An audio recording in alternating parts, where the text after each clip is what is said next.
Hey guys, it's the middle of winter and there's not much yard work to do, so I'm going to refurbish another snowblower. Meet the green machine. This is a machine that I got on Craigslist. It is not a trash pick, but it was only $20. It looks like it's kind of a miniature snowblower, but I think that's just the tiny wheels. Because when you look at it, it's actually standard width and it has a 9 horsepower engine, so it's a pretty powerful machine. So once I get this all fixed up, it should run really good. This one doesn't seem to have any major problems with it, unlike the red one. So hopefully it goes a little bit easier.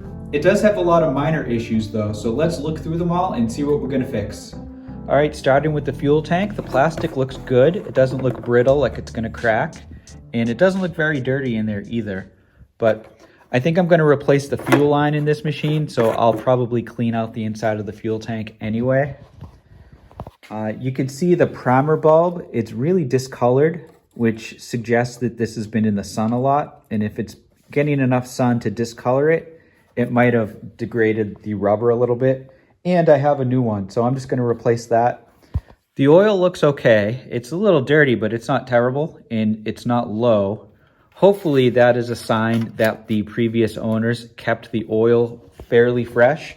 So hopefully the engine runs really well. Let's move forward a little bit. The chute is a little wobbly.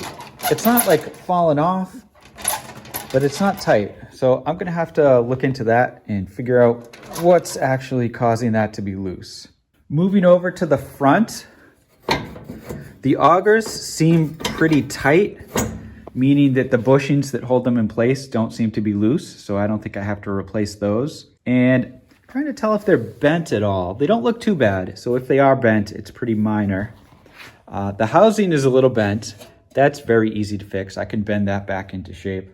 It looks like the slides on the side need to be replaced.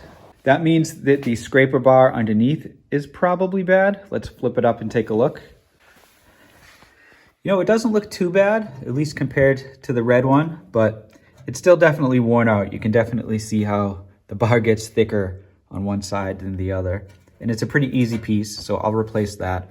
I'm sure many of these bolts are gonna snap when I unbolt that to try to replace it. So I'll probably end up replacing a lot of bolts.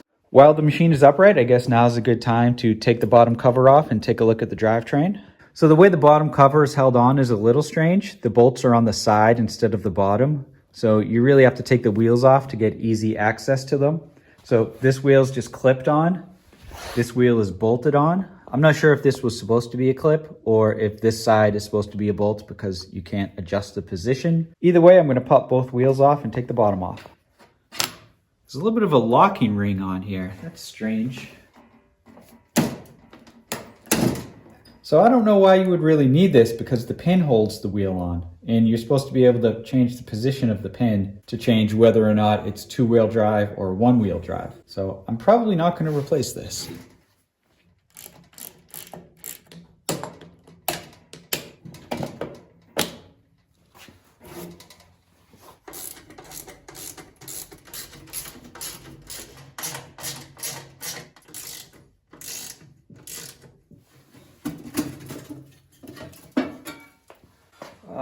Wow, yeah, that is a lot of animal nesting. I was not expecting that. So, wow. Okay, I'm a little in shock right now just because I was not expecting to have all of that mess in there. Definitely some mice and maybe even some squirrels were living in here. I'm not sure how they got in because there's no big openings. However they got in, and I guess I'll grab the shop vac and vacuum all this mess out and then take a closer look.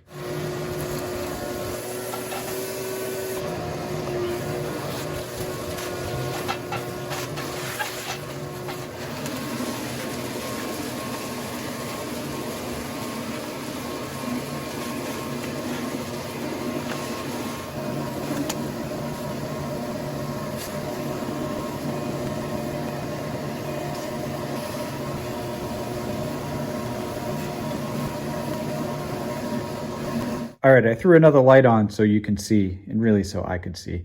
So it took me a while to clean this out. There was rodent bedding tied around all of the axles and everything, but just kept vacuuming and pulling at it, and eventually I got it all out. Everything looks pretty good in here. Nothing's unusually loose. The chains definitely need to be lubricated, but they seem okay. Even the rubber drive ring, it doesn't look like it's very worn out, so I might not even replace it. I'll have to decide later. The disc here, it looks like there's a ring around the disc, but it's just visual. When you feel it, it's perfectly smooth all the way around. So I don't think there's much we have to do inside here. It's just a lot of lubrication and this should be good. This is the first machine I've ever seen that used chains like this. Seems like an odd choice, but I think it should work. All right, so I'm gonna leave the bottom cover off while I work on this, but I'm gonna throw the wheels back on so I could tip the machine back upright, because we didn't actually get to the handle yet, so we need to talk about that. So there's a couple of issues up on the handlebar. So it has these two levers. One engages the wheels, one engages the augers. Now it looks like this is a factory pivot, but it's very loose. And then this one, they obviously replaced after the fact, and that one's actually too tight. And it's really hard to even squeeze that lever, and it doesn't return like it's supposed to. Wow, it really doesn't. So this definitely has to be replaced with something looser. And I wonder if I can also replace this one with something a little tighter. So I'm gonna have to look into that. Now another issue on this lever, the cable, so this is the lever that engages the drive wheel. The end of it is broken. So it has a like metal molded piece at the end that fits on there. So this is actually supposed to be on the other side and it's supposed to pull a little straighter. So this might be something I can fix. I might be able to put a different end on here. And if not, I might have to just replace the whole cable. I'll have to see. And then the last thing is this big bunch of duct tape. Now that's definitely hiding something. So let's tear that off and see what. So the bolts are missing that connect the top half of the handlebar to the bottom half on this side. You can see the other side, it has two, one of which is holding the adjuster for the chute, and then the other one is just a bolt. So these two fell out. Should be able to replace those with any bolt that fits. Using duct tape was an interesting choice. I wouldn't have done that, but that should be very, very easy to fix. Oh, and I forgot to mention one of my favorite things to do to machines that have bare handles like this is wrap them in hockey tape. So before I'm finished, I'll wrap this whole area here so you'll be able to get a nice solid grip on it when you're using it. Even when you're wearing gloves in the winter, having it be smooth like this, you're not really going to be able to get a good grip. So taping this up will be very useful. All right, before I do anything else, I want to take this plastic belt cover off and just check everything out under there. I have a feeling everything's going to be okay because this machine is in really good condition, but want to be sure.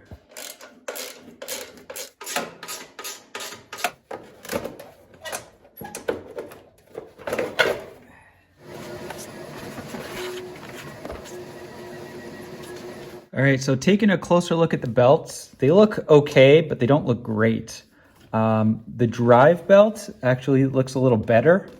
It's hard to see, but it looks a little better. The auger belt feels really thin and worn out. Not only that, but it seems really loose. Even with the auger lever fully pulled, if I pull the starter cord to spin the motor, it doesn't spin the augers, the belt just slips. It should be pulled really tight right now, and it should be turning that belt. So I'll have to do a little research on that. It might be a simple matter of this is the wrong belt and they need a belt that's a little smaller and a little tighter. This belt configuration is pretty simple, so it should be pretty easy to replace it if it needs to be replaced. All right, I'm gonna leave that plastic belt cover off. I'm gonna have to get back in there, so no reason to bolt it back on now. Okay, so before I start ordering any parts, I'm thinking what I'm going to do is flip it back up and remove the scraper bar and the slides right now so that when those bolts break, they're going to break right now and I'm going to know exactly what I need. That way I won't have to place any follow-up orders. I don't know that it's going to do much, but I'm just going to spray a little penetrating oil on all of these right now before I try to loosen them up. And maybe none of them will break. Okay guys, this is a little out of order, but I was just standing around after I sprayed that oil on looking at this machine, and I was wondering why both cables have these thick parts on them. So I pushed it up and saw this. So the top of this cable, this is the one that had the broken head that I was talking about maybe fixing or replacing. This is a separate cable from the part that goes in there. So this is going to be a very simple single cable to replace. So I'll definitely just buy a new cable, and I won't try to get a new head on there because I don't think that's going to work as well. And it should be pretty cheap if it's just a single short piece of cable. All right, so back to those bolts.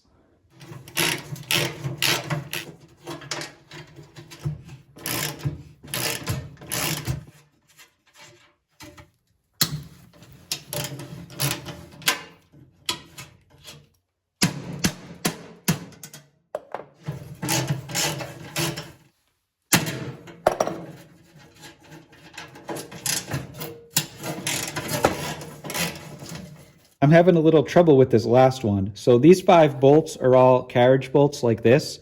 So they have smooth round heads, but underneath the head, it's a little square piece and that fits into these square holes. But the end ones were spinning. So I need to get creative and figure out a way to get this off. All right, I've got my baby vice grip here. So I'm gonna try to clamp that onto the other end of the bolt.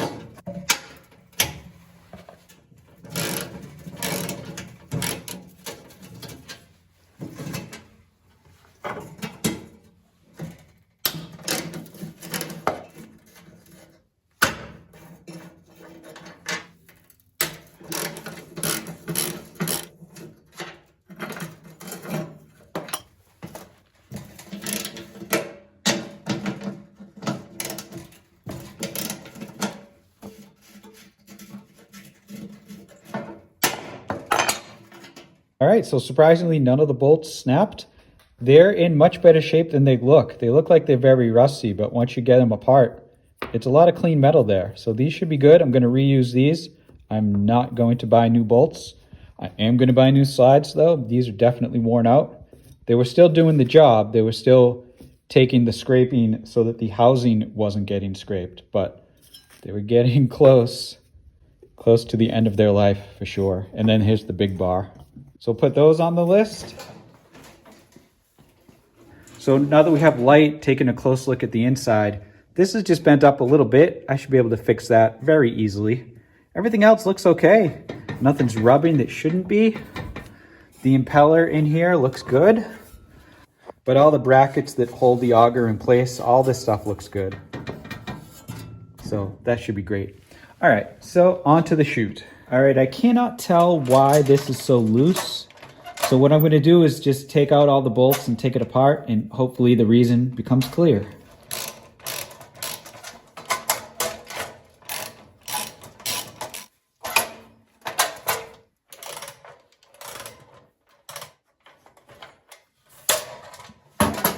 All right, so I think I know what's going on with the chute being loose. This hole is supposed to be a square hole that's about the size of this part of the bolt, so it should go in there and be snug. But it's all elongated, and so it's pretty loose, and it can rotate, and that's not great. So I can think of a couple of solutions. One might just be to get a larger diameter bolt, and then it'll fit in the hole snug, and then that will be fine. I might also only need it. I might only need it on this hole. These side ones might be okay. They look okay. Another thing I could do, which I would really like to do, is have someone fill in this hole with a welder, and then I'll drill a fresh hole that's this size. Then it will be a nice, tight fit. So I'll have to look into that and see what the best solution is. And whatever parts I need, I'll just add them to the parts list. Okay, so I'm gonna leave the chute off for now too. So this thing's in a whole bunch of pieces. Now the one thing I haven't mentioned that you may have noticed already is that the left tire is flat. That is totally flat. Now I pumped it up once with a bike pump and it did not hold air. Then I pumped it up with an air compressor and it did hold air for like a week, and then suddenly it let go. So what I'm going to do is give it one last shot with the air compressor. I'm going to overinflate the tire a little bit and see if I can get it to seat. Then I'm going to leave it while I order the parts. And when the parts arrive, if the tire still has air in it, then I'm going to consider that fixed. And if the tire is flat yet again, I'm just going to go grab a tube and put the tube in instead. So the left side won't be tubeless anymore, but these aren't mountain bike tires, so that'll be fine.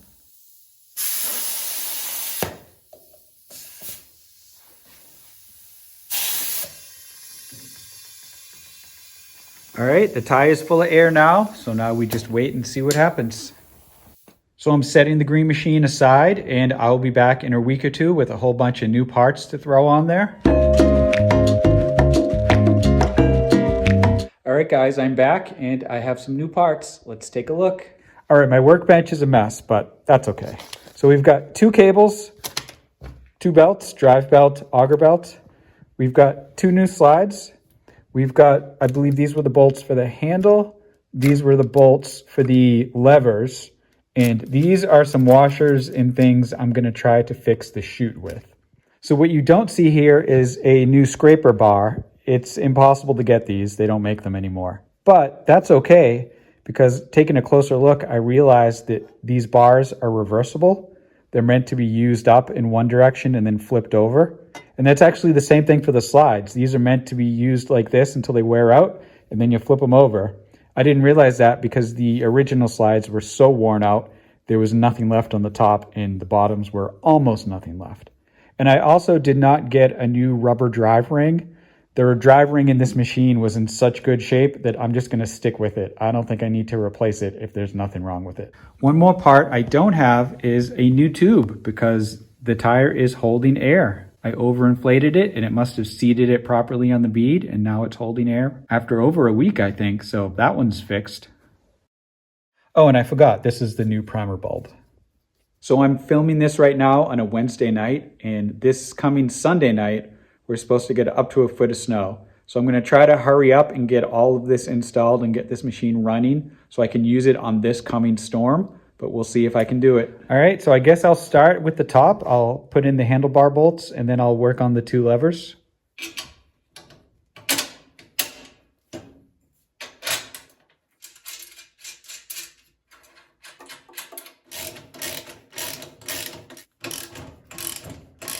All right, that looks pretty good. No more duct tape holding the thing together. It's bolted on nice and tight. All right, now I'm moving on to the levers. Now, the bolts I got to replace this bolt and this pivot are larger diameter than either of these, and that's to try to reduce this flop. I want it to be a nice snug fit, but that means I'm gonna have to drill out the holes in the levers and in the handlebar. So I'm gonna use my drill press to do that, but first I have to get this one off. I'm honestly not sure what this is.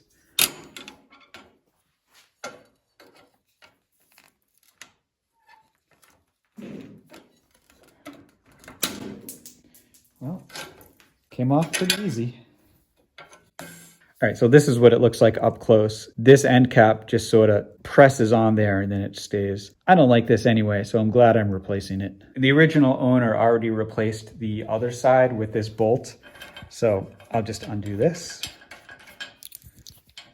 So these are the new bolts. The old bolts in that rivet were 5/16 inch. These new ones are 3/8, so they're essentially one size larger.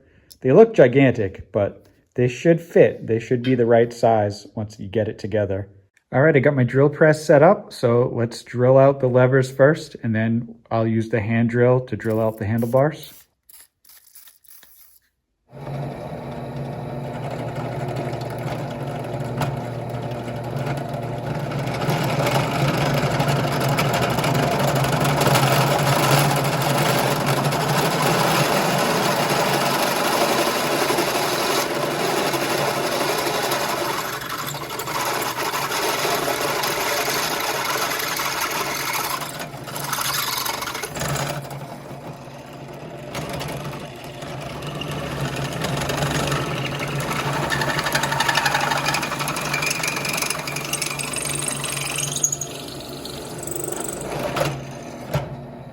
Fit. All right, holes are bigger. Now does the bolt fit? Huh. Oh, there we go. There we go. Didn't seem to fit at first, but no, it definitely fits. And it's very snug, which is what I want, but it's not so snug that it won't rotate. So this is good. I'll do the other lever now.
All right, I'm going to test fit this side before I do the other side. I just have to see if this is going to work.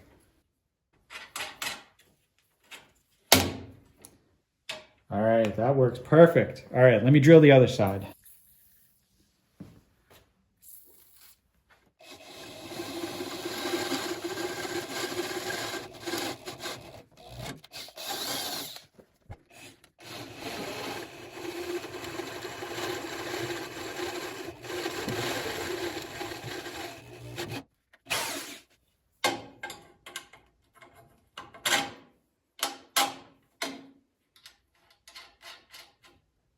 All right, so the levers aren't standing up because the cables are not installed. These are way tighter, way more solid. There's hardly any flop in them now. So when I tighten these nuts down, I don't have to tighten them really tight. They're locking nuts, so they'll stay wherever I put them. And I want it to be loose enough that it will still move up and down easily.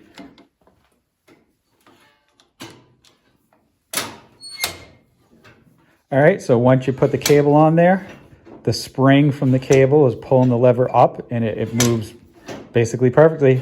It's like it's brand new. And luckily the cable gets close to the end of the bolt, but it doesn't hit it. So I shouldn't have to cut the end of the bolt off. I can just leave it as is. The bolts are a little long, but I couldn't find ones that were shorter, but not too short. So before I attach the cable on the other side, that's the cable that I'm replacing anyway. So let me tip the machine up and we'll put the new cable in there. So this goofy part right here is actually a rubber cover and the cable is in two pieces. All right, so I'm gonna remove the top half.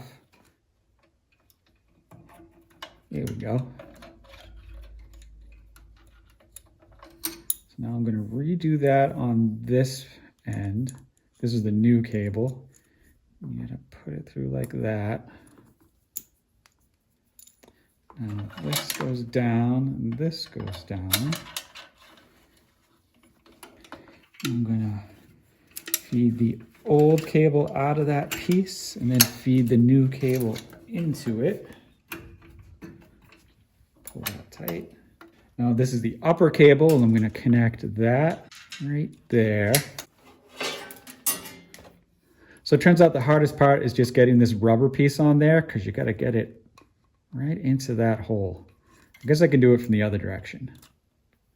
So I'm going to feed that through. Now the bottom I'm going to put in here. And then the top can connect to the handle. Put that right in like that. There we go. Perfect. Not perfect. Why did that happen? Okay, so let's take a closer look here. This is the way I think it's supposed to be mounted, but it pulls itself out.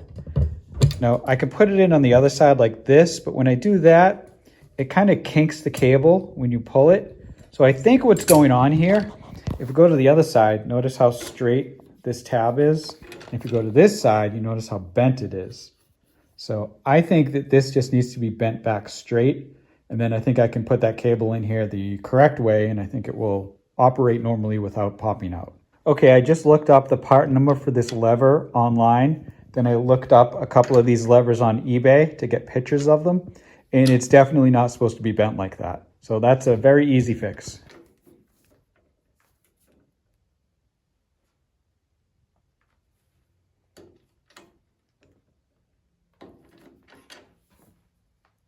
All right, so here's the right side, and then here's the left side. They're bent in just a little bit, and that's how they're supposed to look, as far as I can tell. So let me try to put that cable on again.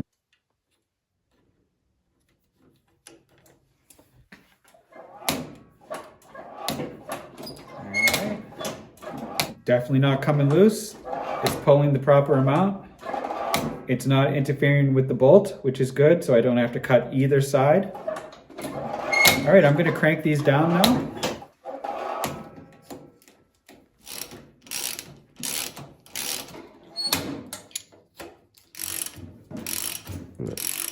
All right, so the controls are done. All the missing bolts or bad bolts have been replaced, and everything's good up here. So I guess the next thing to do is take off the fuel tank and replace the fuel line and the primer line and that primer bulb.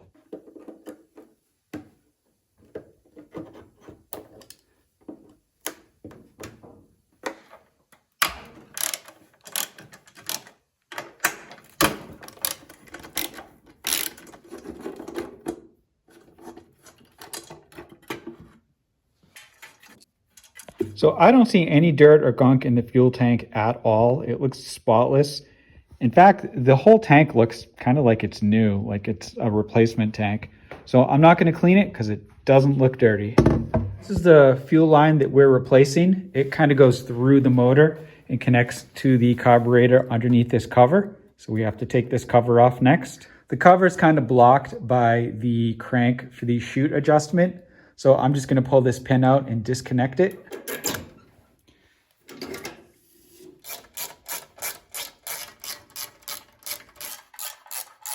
All right, the choke knob just pops right off. So I'm just gonna tuck it in on top of the wheel there. All right, so you can see the fuel line on the back of the carburetor right there. You can sort of get at it if you need to, but because I'm taking this cover off anyway, I'm gonna do that first. It'll make it a little bit easier. So that means I have to disconnect the throttle linkage. So like I always say, take a photo of this now so you can look at it later when you forget how you took it apart. So I'm gonna pull this connector out. All right.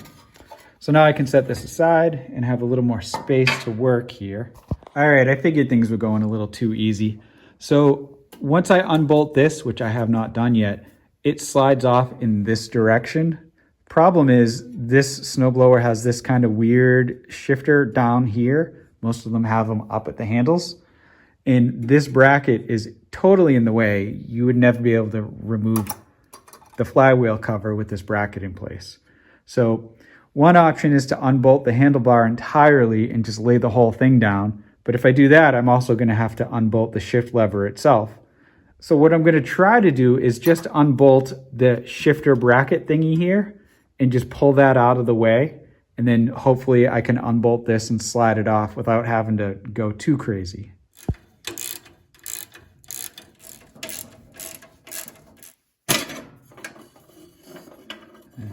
Hopefully that gives me just enough clearance. All right, so this cover has 2 bolts at the top and then 1 on the bottom on each side.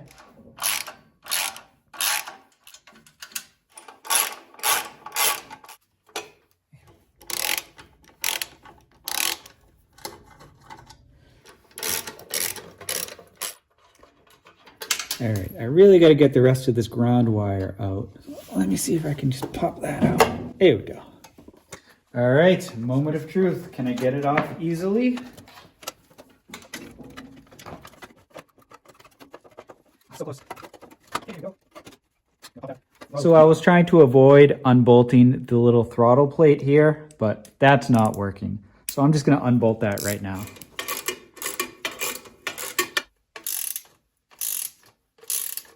All right, once it's unbolted, obviously, it comes right off the linkage. There we go. All right, now we get a much clearer view of the fuel line on the carburetor, and we can pull that off. Okay, so let's talk about this fuel line. Right here is where it connects to the carburetor, and then it goes behind the flywheel and comes out the other side. Now, a lot of people take the new fuel line and they tape it to the end of the old line, and they pull the line out from one direction and it pulls the other line in with it. You know what I mean? I have no luck doing that because it cramps down on the fuel line so tight. So I do it the hard way, but the hard way is really not that bad. I put a screwdriver behind the flywheel and I unbolt it and I give it a few taps and I pop the flywheel right off. Then I can undo this clamp and then slide the fuel line right out.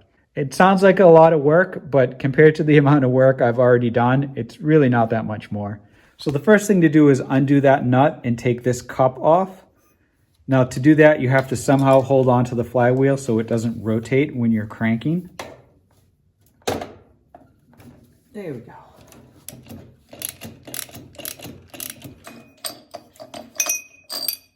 Now that nut you just took off, you have to put it back on.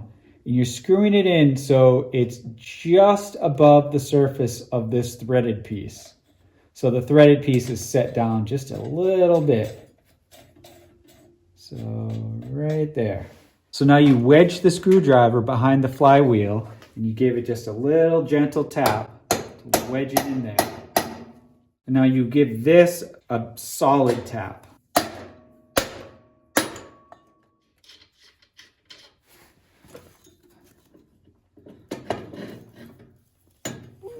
Wow, these are always surprisingly heavy. Now I don't know if you can see it, but there's a key that goes in a slot on this shaft and it also feeds into the flywheel, and that's the timing of the ignition. So make sure you don't lose that key. Mine is kind of wedged in there, so I'm just gonna leave it. All right, the last thing to do is loosen this bolt and this bolt. You don't even have to remove them. You just loosen them enough that this plate kind of gets loose. It only has to get a little bit loose to be enough that the fuel line can go in and out easily. See, now there's plenty of clearance and now that fuel line can come right out. So I kind of destroyed the end of the fuel line removing it, but that's okay since I'm replacing it anyway. All right. These clamps seem good, so I'm just going to reuse them. Now the new fuel line has the same inside diameter, but the thickness is much thicker, and so the outside diameter is larger. And that's part of the reason why I can't use the easy method of replacing the fuel line. I have to take the flywheel off. But even if I had the same thickness fuel line, I'm not sure I would have been able to slide it in and out because that plate holds it nice and tight. So you just line up the old fuel line and the new fuel line. Use that to do your measurement. Now I'm going to cut it a little bit extra, and I'll show you why in a little bit.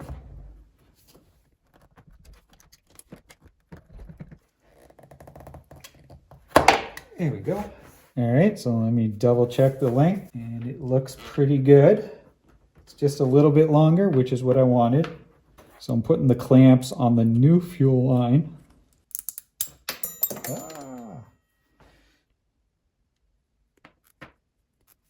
All right, so you just feed the fuel line into the hole. Now, I had some trouble with the original clamp on this side, so I have this little bolt-on one, and I'm just going to use that instead.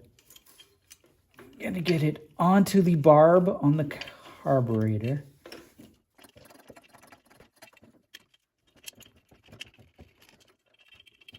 All right, sometimes you really have to fight with these fuel lines to get them on there, but I got it on there eventually, so now I'm just going to tighten this clamp. Now we just double check one last time to make sure the fuel line is going through the little channel that it's supposed to be in. And now we're going to tighten these two bolts back up. And now we grab the flywheel.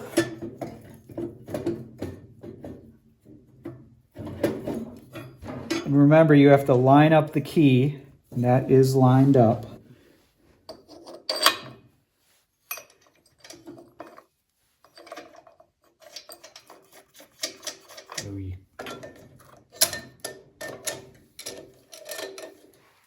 And crank down that bolt nice and tight.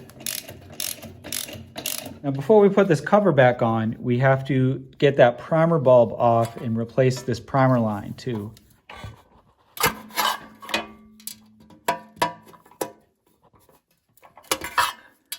Here we go. So just like before with the fuel line, you take the old primer line and you sort of hold it. The end of this is a little deformed, so I'm just going to give it a clean cut first. All right. So now you hold it up to the old one, and you just run it down here. And just like before, I'm going to make it a little bit longer.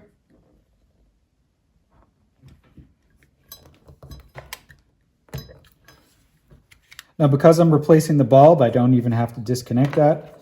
I just feed the new line onto the new bulb.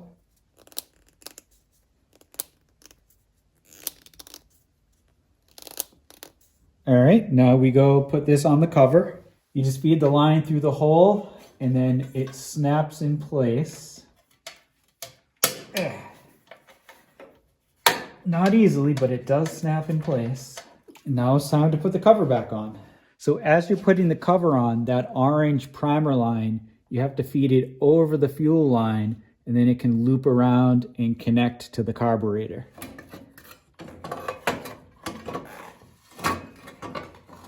Close. Why is it? There we go.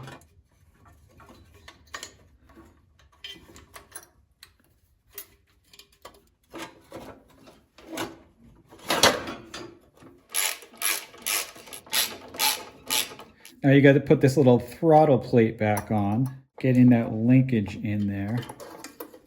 Here we go. All right.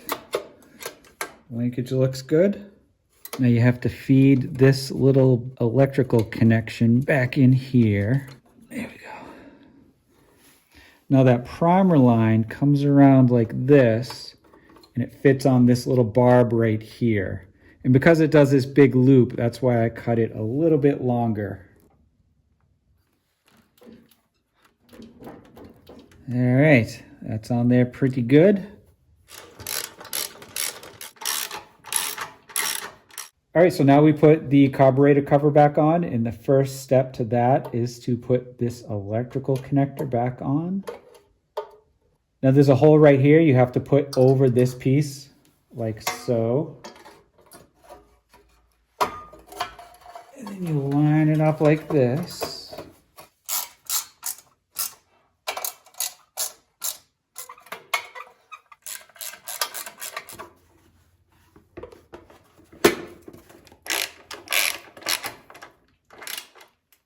All right, the last step for the fuel line is to reconnect it to the fuel tank, and it's going to be hard to do like this, so I'm going to tip it up again. All right, so this fuel line has to do a big loop to get in there. And I actually wish I had cut it even longer because it is a tough loop to make.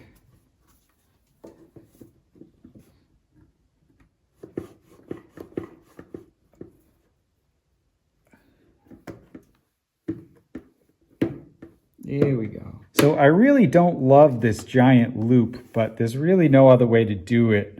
A lot of snowblowers will have a straight piece here and then a fuel shutoff that's a 90-degree angle, and then a more straight fuel line for the primary piece. But, I mean, this should still work just fine. It's just not how I would design it. All right, this knob should just slide right on. Now this thing goes up here. There we go.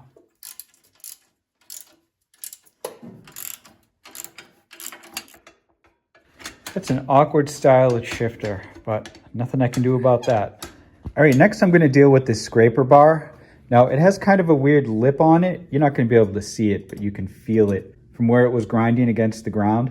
So I'm gonna take this over to my bench grinder and kind of grind this whole scraping edge nice and clean and round.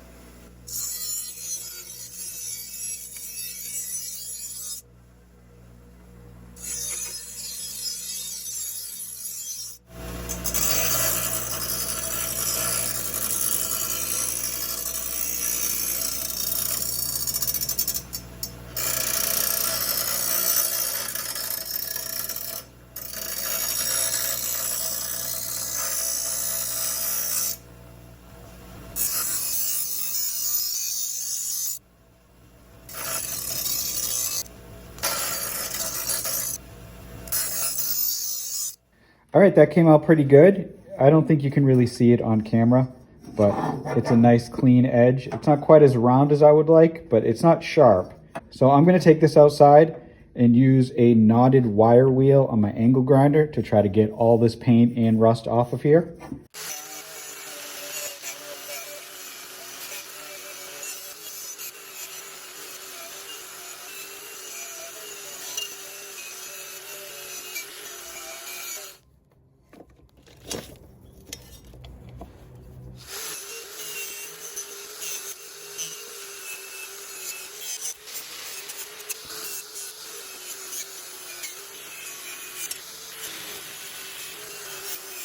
Now I'm just going to wipe it down with acetone real quick.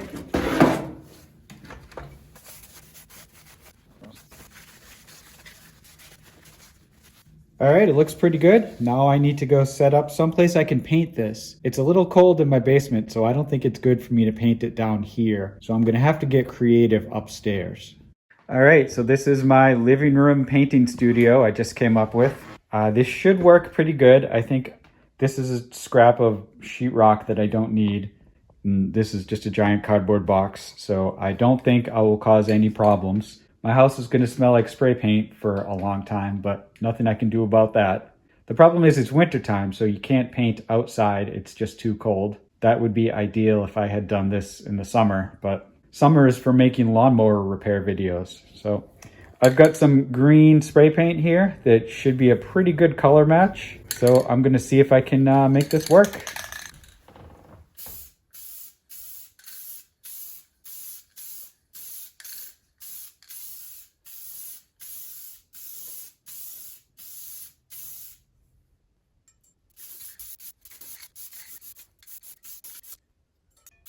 All right, that worked pretty good. I'm gonna let this dry for a few minutes and give it a second coat.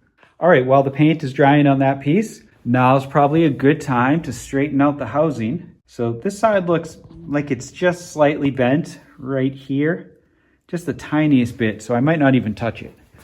This side, on the other hand, it's curled in a decent amount and then the bottom is pushed in. But when I say decent amount, this should be very easy to bend back into shape.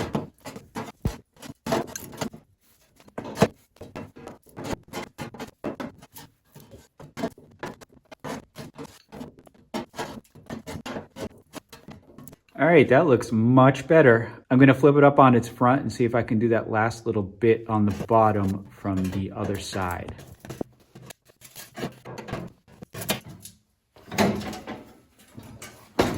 All right, that looks pretty good. It's not perfectly straight, but it's pretty close to perfectly straight. There's just a tiny little bit of wobble in the metal, and that will make no difference at all when you're snow blowing. All right, so the next thing I'm going to do is see if I can get these belts off. I'm not sure how these ones come off. There's only one way to find out. All right, so I flipped the machine up because it's a little hard to see from the top, but this is the auger belt, and it actually has to escape between this plate and the disc itself.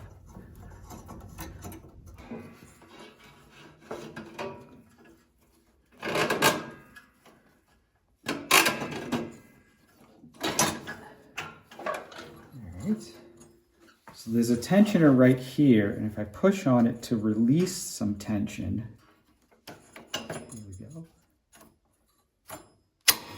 Yo! All right, so this is where the auger belt was we just removed, and then this is the drive belt that we just pulled off of the tensioner and off of the motor pulley. So this has to be pulled across the face of this disc and then through this little space up here. It doesn't look like it's gonna fit, but there's a little C-clip on this piece right here, and if we remove that clip, we can slide that bar out, and I think that will free this entire plate, and then we can swap the belts real quick and then put that back in. So let me try that. Here we go.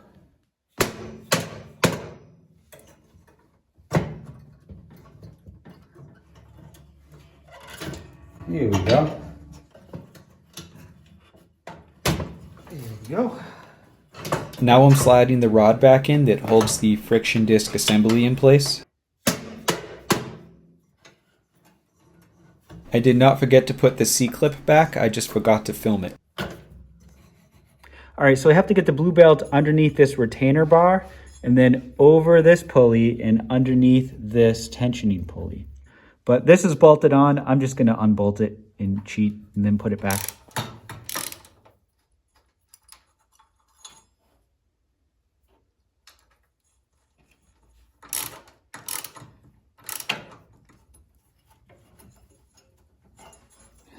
All right, now we have to slip the other belt on.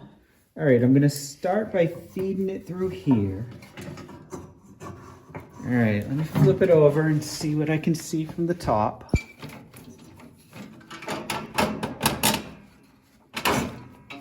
All right, this one also has to wedge in there.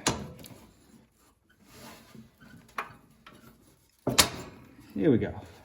All right, if I knew that was going to be so complicated, I would have filmed it a little better. But both of the belts are on here now.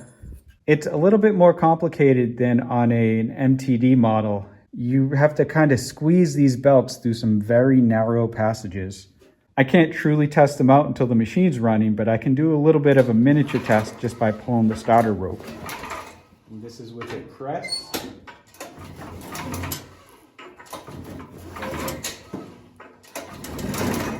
All right, so now that we're done with the belts, let's go back upstairs and give that metal scraper bar a second coat of paint. By the way, this is just a coat hanger that I bent up for this specific purpose. All right, second coat went on pretty good. So now I'm just gonna let this dry again before I bolt it on. So back down to the basement. Now I also want to paint the sides of the housing before I put everything back on. Unfortunately, I can't bring my snowblower upstairs to paint it. So I'm gonna have to paint that down in the basement where it's cold. So it might not stick as good, but it's the best I can do. But before I do that, I need to take it outside and try to scrape off a lot of this rust as quickly as I can. Quickly, because it's getting dark.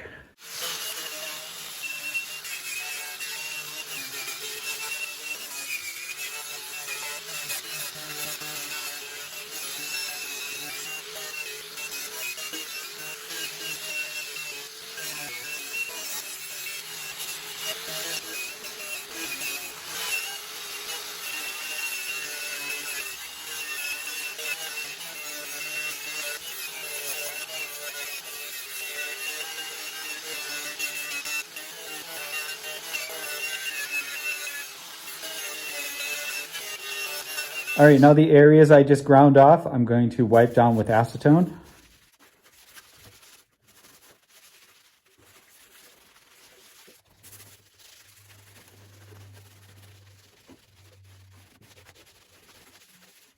Now I'm kind of thinking ahead, and I'm thinking that I'm basically done with the inside of this machine. So it's probably a good idea to grease it all up and then put the bottom cover on now before I paint it, because once I paint it, I can't really move it around or touch it anymore. So I'm gonna do that right now. All right, first I'm gonna wipe down some of the surfaces in here.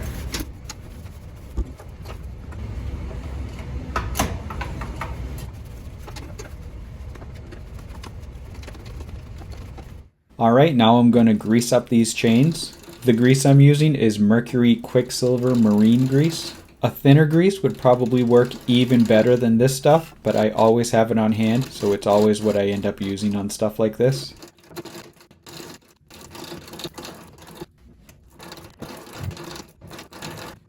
And then I'm going to grease up the bar that the friction wheel slides back and forth on.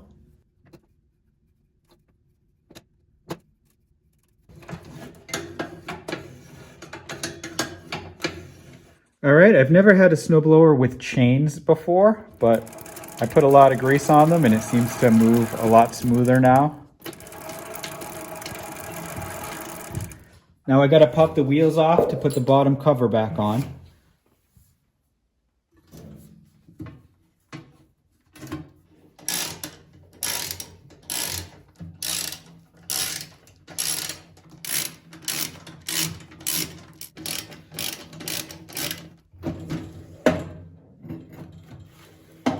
All right, I was thinking about it and I'm gonna do one more thing before I start painting it, and that is change the oil. It got dark out, but it's not too late, so I'm gonna go put a little gas in there, fire it up, let the engine warm up for a bit, and then I'm gonna take it in and drain the oil inside, which is not something I usually do, but it's too cold out, so I don't wanna do it outside. All right, the engine's all warmed up, so now I'm gonna drain the oil.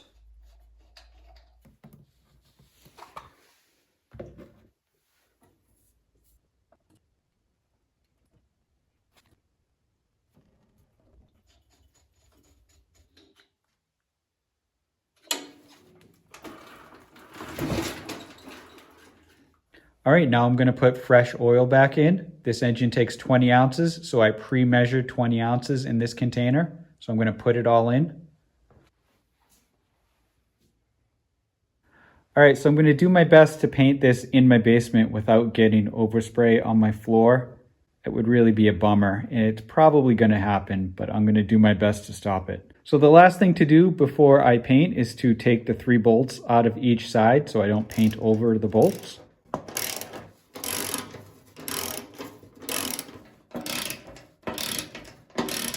All right, here goes nothing.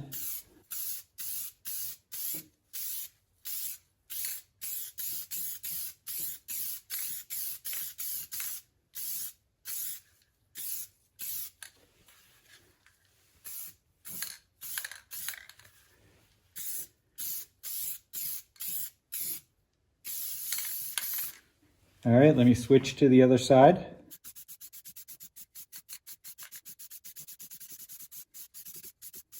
All right, I'm gonna let that dry a little bit and then I'm gonna give it a second coat. The color looks a little light, but I'm hoping that it darkens up when it dries. Actually, while I wait for the first coat to dry, I'm gonna put the belt cover back on.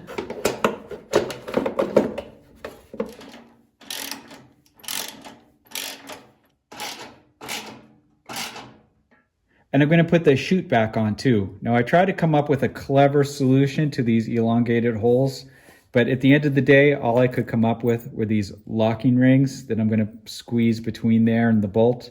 Because they're bolted into a plastic base, I'm kind of limited on what I can do. I can't really drill out the holes any bigger. I can't crank them down extra tight. So I'm kind of stuck doing it the way it was originally built. But hopefully I can get it a little bit less wobbly. You know, it just occurred to me, this will probably be easier if I put the chute adjustment control back on. So step 1 is removing 3 of these bolts. The 4th bolt can stay because it's not actually attached to the chute.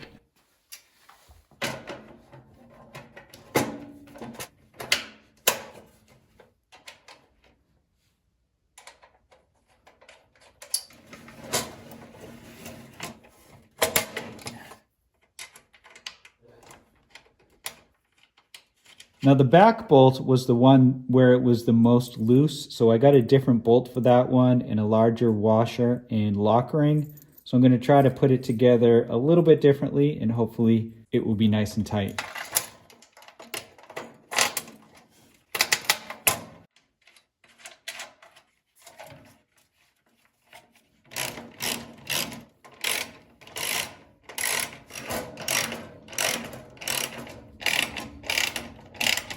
All right, it's a little floppy, but it's better than it was before.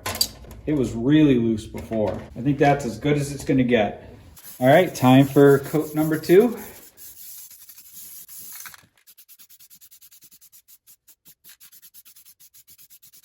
Ooh, all right, I need some air.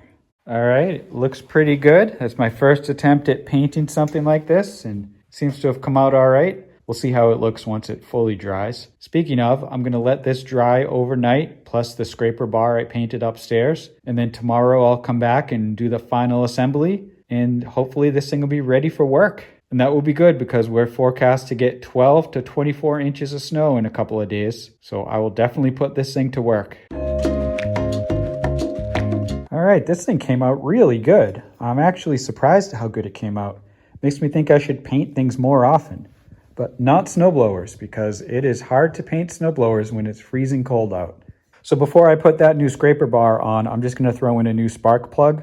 When I started this up a little bit earlier in the video, it ran well, but it kind of sputtered a little bit. That could have been nothing, but spark plugs are so cheap, it's crazy not to just buy a new one and throw it in there. These things are kind of expensive at the hardware store, but you can get them at the auto parts store for, I think I paid $4 for it. So I'm going to throw that in, and then we will do the final assembly. So the old one is definitely dirty, but that doesn't necessarily mean it's bad. So this may help, this may have no effect at all. We'll see.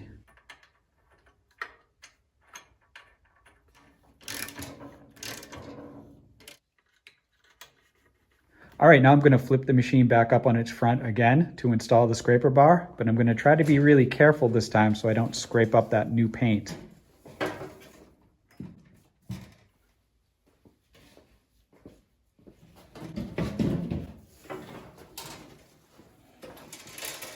All right, that's a little bit of an issue. I filled the tank when I was starting this up, and now when I tip the machine up on its front, the gas tank leaks. It's a normal leak. It's leaking out of the cap just because it's completely full. So I need to come up with some other way to install that scraper bar. All right, so I put it up on a block of wood, and this should work for me. I should be able to install it. Unfortunately, you're going to get a much worse view of what I'm doing, but this is the only way I can really do it because the gas tank is completely filled, so I would have to drain the tank to do anything else. All right, so you can see how the augers are kind of hanging down because I forgot to put those side bolts back in. So I'm going to do that right now first, and then I'll jump right into the scraper bar.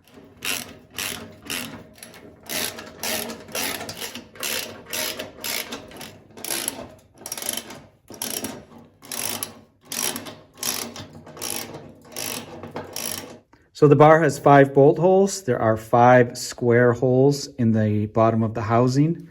There are 5 carriage bolts, little tiny ones, and 5 nuts.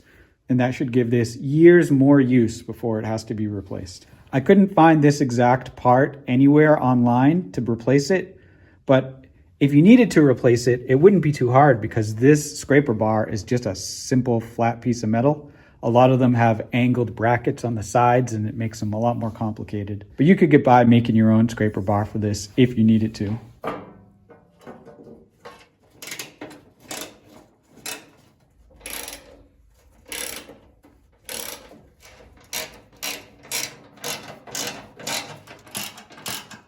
All right, that was a bit of a hassle just because of the angle that it's at. It would have been a lot easier if I could have tipped it up.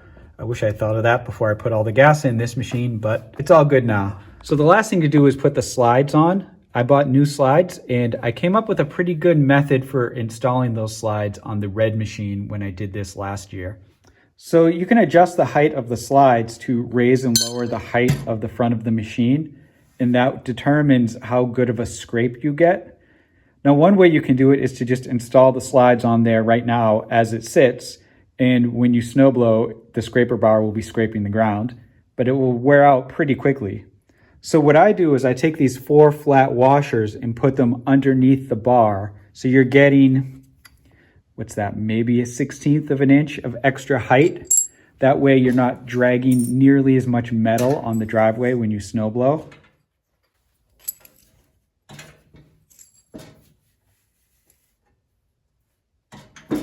Now with the machine raised up that small amount, I'm going to bolt on the slides so they're flush against the ground.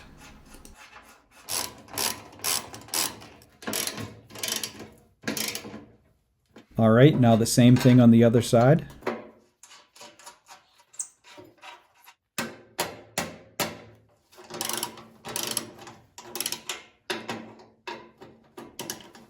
All right, that's everything. This thing is ready to do battle. And unlike the last snowblower refurb video I made, the weather is cooperating this time. There is a huge storm coming in a couple of days, so let's cut right to this thing getting to work. Oh wait, I'm not done yet. I have one more thing to do. I have to tape up this part of the handle so it's nice and grippy instead of smooth metal.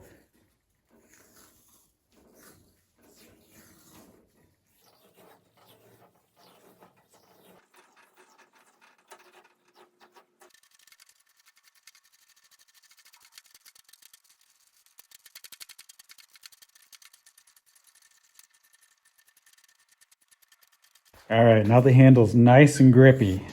That'll make it a lot easier to maneuver this thing. All right, now onto the snow.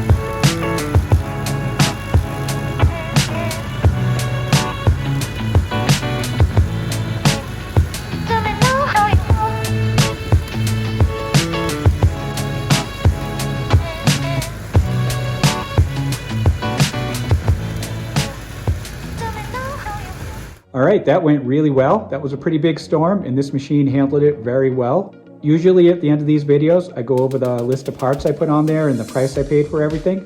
But this machine isn't quite done yet. It still has a little bit of follow-up work I need to do, but this video is getting pretty long. So what I'm gonna do is make a follow-up video where I go through a second round and just fix anything left that needs to be fixed. There's a few small items, nothing major, but I'm gonna make that a second video, and then at the end of that video, I'll go over the entire parts list for both videos. And then hopefully at the end of that video, I'll sell this machine. So you can check the link in the description to get to the next video, or I might put it right here. All right, see you later.